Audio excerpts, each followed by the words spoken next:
Good morning all of you. BSc part first में unit first का part B चल रहा था, पीरियोडिक प्रॉपर्टीज, और इसके अंदर हम पढ़ रहे थे पी ब्लॉक के एलिमेंट्स को। इसमें पढ़ रहे थे हम आयनन ऊर्जा को। और नेक्स्ट क्लास में अपना क्वेश्चन, पीछे वाली क्लास में हमने क्वेश्चन ये वाला दिया था कि पी ब्लॉक का जो 13वां वर्ग है, उस 13वें वर्ग के ये तत्व हैं। इन तत्वों को आयनन ऊर्जा के डिक्रीजिंग ऑर्डर में या घटते हुए क्रम में आपको व्यवस्थित करना है या अरेंज करना है, यानी इनकी आयनन ऊर्जा का आपको डिक्रीजिंग ऑर्डर लिखना है। ये था अपना क्वेश्चन, ठीक है। अब देखें हम इसका डिक्रीजिंग ऑर्डर किस प्रकार से लिखेंगे। तो इसमें ये आता है कि ये सारे वर्ग में कंटिन्यू लिखे हुए हैं, एक ही वर्ग के तत्व हैं ये सारे, ठीक है। और ट्रेंड्स इन पीरियोडिक टेबल में हमने क्या किया था कि एक वर्ग में ऊपर से नीचे की तरफ चलने पर ये इस प्रकार से है। बोरोन, बोरोन के बाद में एल्यूमिनियम, एल्यूमिनियम के बाद में गैलियम, उसके बाद में है इंडियम, और उसके बाद में है थीलियम। इस प्रकार से एक ग्रुप में चल रहे हैं।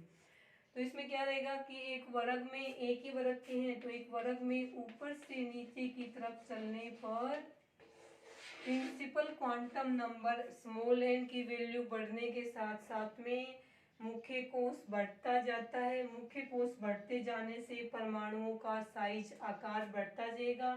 आकार बढ़ता जाएगा तो प्रोटॉन और बाह्यतम कोश के इलेक्ट्रॉन के बीच की दूरी बढ़ेगी। वो दूरी बढ़ेगी तो प्रोटॉन का बाह्यतम कोश के इलेक्ट्रॉन पे आकर्षण कम होगा। आकर्षण कम होगा तो बाहर बाह्यतम कोश वाले इलेक्ट्रॉन को निकालने के लिए आवश्यक ऊर्जा का मान है वो कम होता जाएगा। तो ऑर्डर क्या होना चाहिए था अपना कि बोरोन, बोरोन का सबसे ज्यादा, उसके बाद में एल्यूमिनियम की, उसके बाद में गैलियम की, उसके बाद में इंडियम की, और उसके बाद में थीलियम की। ये ऑर्डर होना चाहिए था ट्रेंड्स इन पीरियोडिक टेबल में, जो हमने ग्रुप में पढ़ा था उसके अकॉर्डिंग। तो ये होना चाहिए था अपना कि सबसे ज्यादा बोरोन की और सबसे कम होनी चाहिए थी थीलियम की, लेकिन ऐसा नहीं होता है। कारण, तो कारण में आप क्या लिखेंगे, चेंज कहाँ पे होता है। एक तो इन दोनों में अपवाद है। बोरोन तो सही है, बोरोन की तो सबसे ज्यादा ही रहेगी। क्यों? क्योंकि बोरोन का आकार सबसे छोटा है, सबसे छोटा आकार इनमें से है। तो सबसे छोटे आकार के कारण इस बोरोन का प्रोटॉन, यानी इसके नाभिक का प्रोटॉन, इसके बाह्यतम कोश के इलेक्ट्रॉन के बीच की दूरी कम रहेगी। कम रहेगी तो बाह्यतम कोश के इलेक्ट्रॉन पर नाभिक का आकर्षण बल ज्यादा रहेगा। नाभिक का आकर्षण बल ज्यादा रहेगा तो बाह्यतम कोश को इलेक्ट्रॉन को निकालने के लिए अधिक ऊर्जा देनी पड़ेगी, तो इसके आयनन ऊर्जा ज्यादा हो जाएगी। तो साइज के अकॉर्डिंग सही है, बोरोन का तो सबसे ज्यादा ही रहेगा। चेंज इन दोनों में होता है, इसी के अंदर होगा 13 ग्रुप के अंदर ही होता है सबसे ज्यादा चेंज, बाकी में इतना वेरी नहीं करता। तो इसमें चेंज क्या रहेगा कि जब हम एल्यूमिनियम से गैलियम की तरफ जाते हैं तो डी ब्लॉक में 10 इलेक्ट्रॉन बढ़ते हैं, डी कक्षक में। क्योंकि एल्यूमिनियम से जब हम गैलियम की तरफ जाते हैं तो कितने बढ़ते हैं, इसमें 10 इलेक्ट्रॉन तो उसके बढ़ जाएंगे डी वाले, और एस और पी के कितने बढ़ जाएंगे यहाँ पे। देखो यहाँ से यहाँ आते हैं ना, कितने बढ़ेंगे, केवल 8 ही इलेक्ट्रॉन बढ़ेंगे, ठीक है। उसके बाद जब एल्यूमिनियम से गैलियम की तरफ जाएंगे तो डी ब्लॉक के डी कक्षक आ जाएगा। डी कक्षक आ जाएगा, डी के 10 इलेक्ट्रॉन प्लस में पी के 6 इलेक्ट्रॉन प्लस में एस के 2 इलेक्ट्रॉन, 18 इलेक्ट्रॉन बढ़ गए, ठीक है। 18 इलेक्ट्रॉन जब इसके अंदर बढ़ जाते हैं तो एल्यूमिनियम से गैलियम के अंदर 18 इलेक्ट्रॉन बढ़े हैं, तो 18 इलेक्ट्रॉन बढ़े हैं तो 18 प्रोटॉन भी बढ़े नाभिक में, और नाभिक में 18 प्रोटॉन बढ़े हैं। ये इलेक्ट्रॉन जो बढ़े ना, इसमें से 18 में से 10 इलेक्ट्रॉन तो अंदर वाले कोष में गए, उनका तो कोई फर्क ही नहीं पड़ा। बचे हुए 8 इलेक्ट्रॉनों का फर्क पड़ा है। वो 8 इलेक्ट्रॉन तो यहाँ से यहाँ चलने पे भी बढ़ रहे हैं, वो तो कोई मैटर नहीं कर रहा कि इलेक्ट्रॉन बढ़ रहे हैं। मैटर क्या कर रहे हैं कि एल्यूमिनियम से गैलियम की तरफ चलने पर क्या हो रहा है, 18 प्रोटॉन बढ़ रहे हैं। 18 प्रोटॉन बढ़ेंगे तो गैलियम के अंदर प्रभावी नाभिकीय आवेश एल्यूमिनियम की तुलना में ज्यादा होगा। जिसके अंदर प्रभावी नाभिकीय आवेश जेड इफेक्टिव ज्यादा होगा, उसके बाह्यतम कोश का इलेक्ट्रॉन है वो नाभिक से प्रबलता से बंधा हुआ रहेगा। प्रबलता से बंधा हुआ रहेगा तो उसके इस इलेक्ट्रॉन को निकालने के लिए अधिक ऊर्जा देनी पड़ेगी, अर्थात उसकी आयनन ऊर्जा का मान कम हो जाएगा।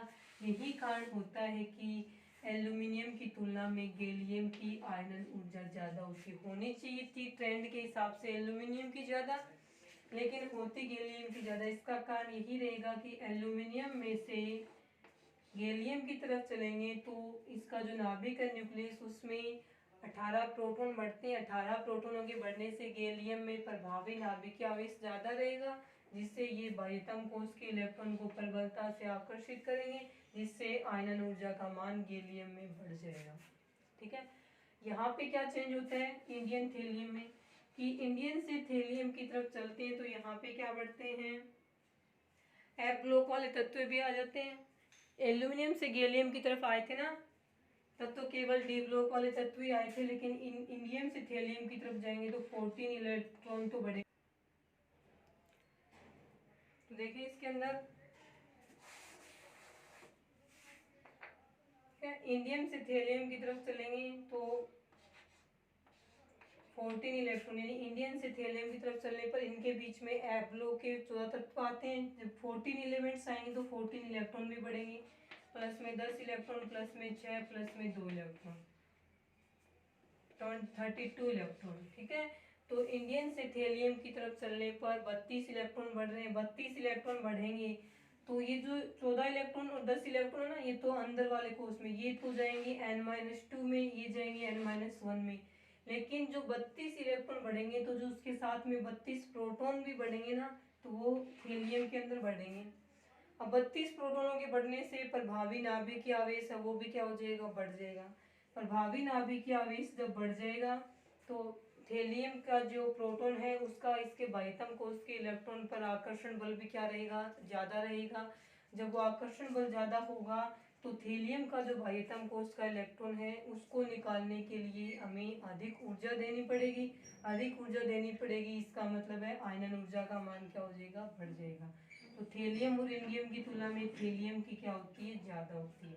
तो इनकी जो आयनन ऊर्जा का क्रम है वो किस प्रकार से, ये नहीं होकर के क्या रहेगा वो देखो।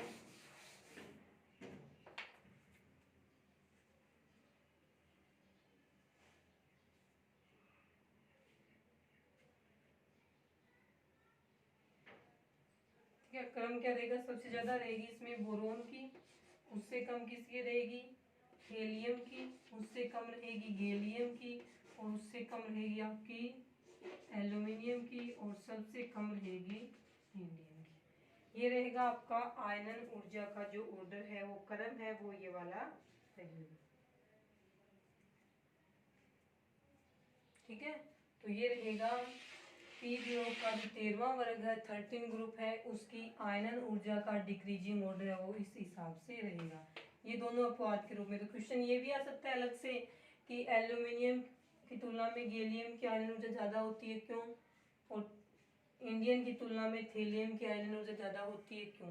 ये दोनों क्वेश्चन आ सकते हैं, हमने एक से सबसे बता दिया।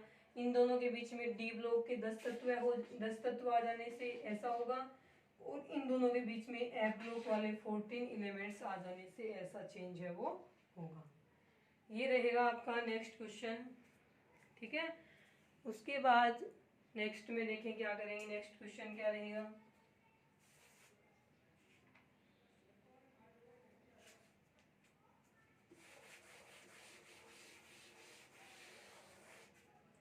नेक्स्ट क्वेश्चन आपका इस प्रकार से रहेगा कि NaCl बनता है लेकिन NaCl2 नहीं बनता है, तथा MgCl2 बनता है लेकिन MgCl नहीं बनता है क्यों।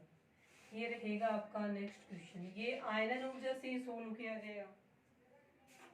ठीक है, इस क्वेश्चन का जो आंसर है वो आयनन ऊर्जा से ही निकाला जाएगा। इसका आंसर क्या रहेगा वो देखें। क्वेश्चन रहेगा NaCl बनता है लेकिन NaCl2 नहीं बनता है, जबकि MgCl2 बनता है तथा MgCl नहीं बनता है क्यों। तो देखो आंसर क्या रहेगा इसका। इसको हम आयनन ऊर्जा से सोल्व करेंगे। किस प्रकार से सोल्व करेंगे इसको आयनन ऊर्जा से, वो देखें। इसके अंदर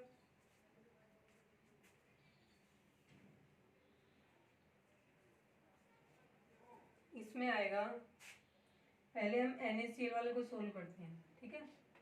आंसर में NaCl या फिर हम केवल सोडियम की बात करते हैं। सोडियम का इलेक्ट्रॉनिक विन्यास क्या रहेगा, 1s2 2s2 2p6 और 3s1।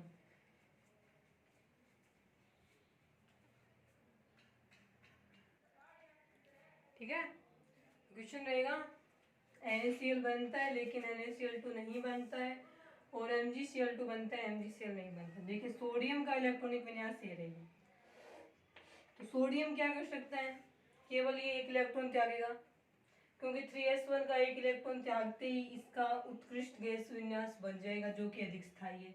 तो सोडियम ने जो प्रथम आयनन ऊर्जा है इसको देंगे, ये इलेक्ट्रॉन निकल जाएगा, सोडियम का धनायन बन जाएगा, Na पॉजिटिव बन गया। इसके अंदर बनेगा 1s2 2s2 2p6, ये बन जाएगा। ये क्या बन गया, नियोन के बराबर बन गया। नियोन उत्कृष्ट गैस है, उसके जैसा इलेक्ट्रॉनिक विन्यास है वो इसका बन गया। तो सोडियम में क्या किया, थोड़ी सी ऊर्जा, इसकी प्रथम आयनन ऊर्जा का मान बहुत कम होता है, इसलिए सोडियम को थोड़ी सी ऊर्जा देने पर ये आसानी से अपने बाह्यतम कोष 3s का एक इलेक्ट्रॉन त्याग देगा। एक इलेक्ट्रॉन त्यागेगा तो Na पॉजिटिव धनायन बनाएगा और नियोन स्थायी उत्कृष्ट गैस विन्यास प्राप्त करेगा। उसके बाद यदि हम सोडियम को और ऊर्जा दें और इसमें से एक इलेक्ट्रॉन और निकालना चाहें तो नहीं निकल पाएगा आसानी से, उसके लिए बहुत अधिक ऊर्जा देनी पड़ेगी जो कि सामान्य रूम टेम्परेचर में पॉसिबल नहीं हो पाती है। अब देखो इसके सबसे पहले हम NaCl वाले को पढ़ते हैं, पहले NaCl को पढ़ते हैं। तो NaCl में दो प्रकार के कंपाउंड्स बताए गए हैं, NaCl और सेकंड बताया गया है NaCl2। ये किससे मिलके बनता है, Na पॉजिटिव प्लस में Cl नेगेटिव, और ये किससे मिलके बनता है, Na+2 प्लस में 2Cl नेगेटिव, इससे मिलके बनेगा। इसके बनने में तो Na पॉजिटिव और इसके बनने में Na+2। अब ये देखो Na से Na पॉजिटिव आयन तो आसानी से बन रहे हैं, बहुत ही कम ऊर्जा देने पे बन रहा है, लेकिन Na+ से Na+2 आयन बनाने के लिए क्या करना पड़ेगा, हमें इसमें से एक इलेक्ट्रॉन और निकालना पड़ेगा, और इसमें से जो एक इलेक्ट्रॉन निकालेंगे वो स्थायी उत्कृष्ट गैस विन्यास में से निकालेंगे, जिसको निकालने के लिए हमें जो द्वितीयक आयनन ऊर्जा होती है वो देनी पड़ेगी, और उसकी वैल्यू बहुत ज़्यादा होती है जो कि सामान्य रूम टेम्परेचर में पॉसिबल नहीं हो पाती, इतना नहीं दे पाते। तो इससे जो Na+2 आयन बनना चाहिए था 1s2 2s2 2p5 वाला, वो नहीं बन पाता है क्योंकि इतनी ऊर्जा पॉसिबल ही नहीं है, तो ये वाला नहीं बन पाएगा, यानी Na+2 आयन नहीं बनेगा। यहाँ पे हम लिख देंगे कि सोडियम के लिए जो द्वितीयक आयनन ऊर्जा का मान है वो बहुत ज़्यादा होता है प्रथम आयनन ऊर्जा से, और द्वितीयक आयनन ऊर्जा जितनी ऊर्जा सामान्य रूम टेम्परेचर में पॉसिबल नहीं हो पाती है। तो सोडियम वाला जो है Na, इससे Na पॉजिटिव तो आसानी से बन जाता है लेकिन Na+2 आयन नहीं बन पाता है। ये बन सकता है आसानी से, ये आसानी से बनेगा तो एक Cl नेगेटिव से जुड़ के NaCl सोडियम क्लोराइड बना लेगा, लेकिन जब Na+2 ही नहीं बन पाता, Na+2 का अस्तित्व ही नहीं होता, क्योंकि Na पॉजिटिव से Na+2 बनाने के लिए जो द्वितीयक आयनन ऊर्जा का मान बहुत अधिक होता है जो कि सामान्य रूम टेम्परेचर पर संभव नहीं हो पाता है। तो जब Na+2 का अस्तित्व नहीं है, Na+2 ही नहीं है यहाँ पे अस्तित्व में, तो ये किसके साथ जुड़ेगा और कैसे NaCl2 बनाएगा, तो ये पॉसिबल नहीं हो पाता है।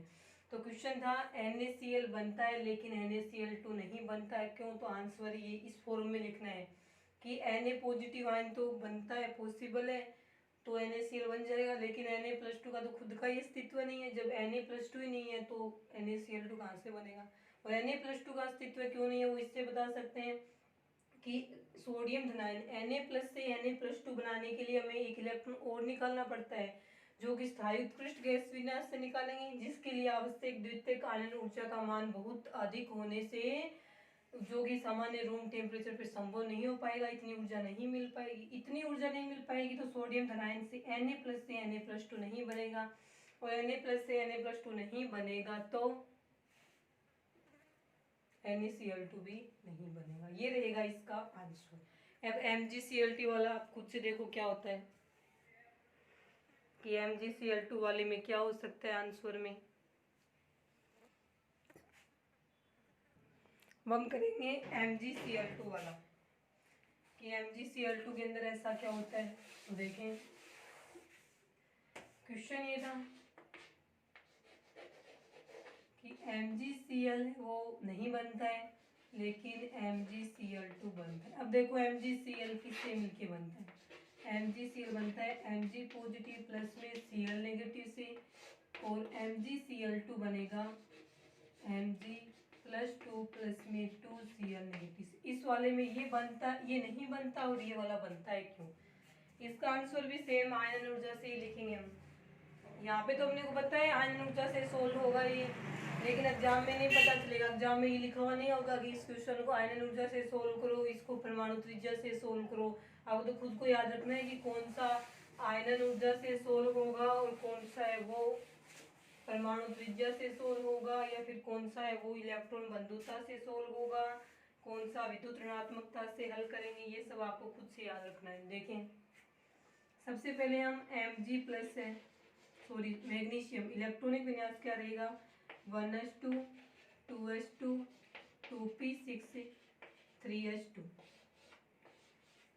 एक इलेक्ट्रॉन निकालेंगे तो आयनन ऊर्जा फर्स्ट देनी पड़ेगी, प्रथम आयनन ऊर्जा देनी पड़ेगी। तो क्या बनेगा Mg प्लस बनेगा।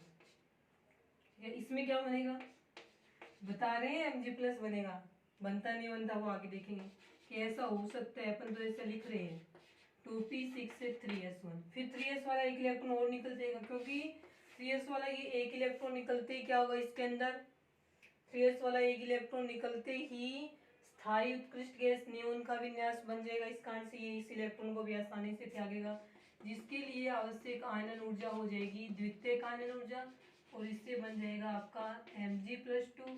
इलेक्ट्रॉनिक विन्यास रहेगा 1s2 2s2 2p6।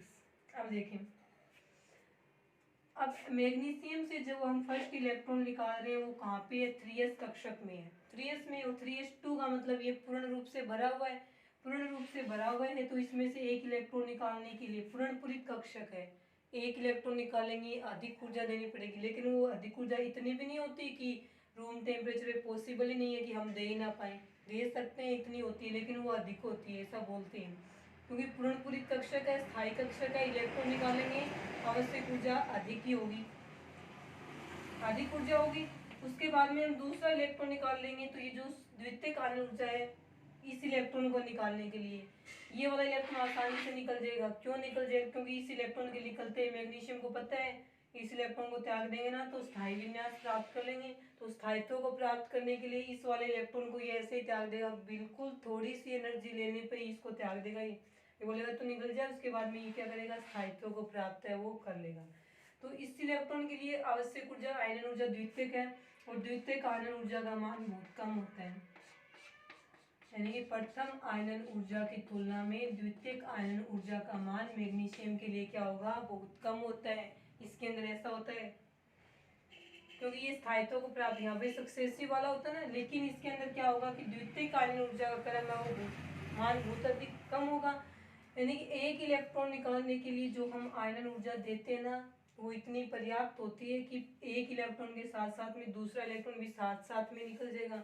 ये नहीं होगा कि एक इलेक्ट्रॉन निकल गया Mg प्लस बन गया फिर दूसरा इलेक्ट्रॉन निकालेंगे Mg+2 बनेगा, ऐसा होता ही नहीं है। वहाँ पे तो सीधे क्या होगा कि मैग्नीशियम के अंदर पहला इलेक्ट्रॉन निकालने के लिए 3s2 है, स्थायी कक्षक है, इसमें से एक इलेक्ट्रॉन निकालने के लिए जो हम प्रथम आयनन ऊर्जा देंगे, जितनी ऊर्जा यहाँ से एक इलेक्ट्रॉन निकालने के लिए देंगे उस ऊर्जा में इसके पहले इलेक्ट्रॉन के साथ साथ में इसका जो दूसरा इलेक्ट्रॉन है ना ये भी निकल जाएगा, इसके साथ साथ में अलग से कोई ऊर्जा नहीं देनी पड़ेगी। तो मैग्नीशियम से ये कभी नहीं बनता, क्योंकि मैग्नीशियम में सिर्फ एक इलेक्ट्रॉन निकले ना तब ये बनेगा, और एक इलेक्ट्रॉन निकालने के लिए हम जो ऊर्जा दे रहे हैं वो इतनी पर्याप्त होती है कि उस एक इलेक्ट्रॉन के साथ साथ में मैग्नीशियम का दूसरा इलेक्ट्रॉन है उसके साथ में निकल जाएगा। तो मैग्नीशियम से डायरेक्ट क्या बनता है Mg+2 ही बनता है। वहाँ पे ये बात ही नहीं आती कि द्वितीय का ज़्यादा है कम का ज़्यादा है, वहाँ तो सीधे क्या आता है, वहाँ तो सीधे यही लिखा जाएगा कि मैग्नीशियम में पहला इलेक्ट्रॉन जो होता है वो पूर्ण पूरित स्थायी 3s2 कक्षक से निकालते हैं, जिसके लिए हमें अधिक ऊर्जा की आवश्यकता पड़ती है। और मैग्नीशियम का प्रथम इलेक्ट्रॉन निकालने के लिए जो हम ऊर्जा देते हैं तो उस ऊर्जा से मैग्नीशियम के पहले इलेक्ट्रॉन के साथ साथ में उसका दूसरा इलेक्ट्रॉन भी उसी के साथ में निकल जाएगा, क्योंकि वो पहले इलेक्ट्रॉन को निकालने के लिए जो ऊर्जा देते हैं ना वो इतनी पर्याप्त होती है, सफिशियंट होती है कि फर्स्ट के साथ साथ सेकेंड इलेक्ट्रॉन भी निकल जाएगा। तो मैग्नीशियम से Mg+2 आयन, Mg+ आयन कभी नहीं बनता। डायरेक्ट पहला इलेक्ट्रॉन निकालने के लिए जो ऊर्जा देंगे उससे दोनों इलेक्ट्रॉन निकलेंगे, दोनों निकलेंगे तो Mg+2 बनेगा। अब देखो Mg+ बन ही नहीं रहा है, नहीं बन रहा ना, केवल एक इलेक्ट्रॉन निकले तब बनेगा, एक तो निकल नहीं रहा, एक साथ दोनों निकल रहे हैं तो डायरेक्ट Mg+2 बन रहा है। तो Mg+ नहीं बनेगा तो MgCl ही नहीं बनेगा, क्योंकि Mg+ आयन का अस्तित्व नहीं है तो MgCl नहीं बनेगा। और Mg+2 आयन पॉसिबल है, अस्तित्व में होता है, बनता है तो ये दो Cl नेगेटिव आयन से जुड़ेगा और दो Cl नेगेटिव आयन से जुड़ करके ये क्या बना लेगा, MgCl2 है वो बना लेगा। इसी कारण से ये लिखा जाता है इसके अंदर, इसी कारण से इसमें क्या लिखा जाएगा कि MgCl नहीं बनता लेकिन MgCl2 बन जाता है, और NaCl बन जाता है और NaCl2 नहीं बनता है। यही कारण रहेंगे आयनन ऊर्जा से इनको सोल्व करना है। आज के लिए इतना ही। आयनन ऊर्जा का जो नेक्स्ट क्वेश्चन है वो नेक्स्ट क्लास में करेंगे।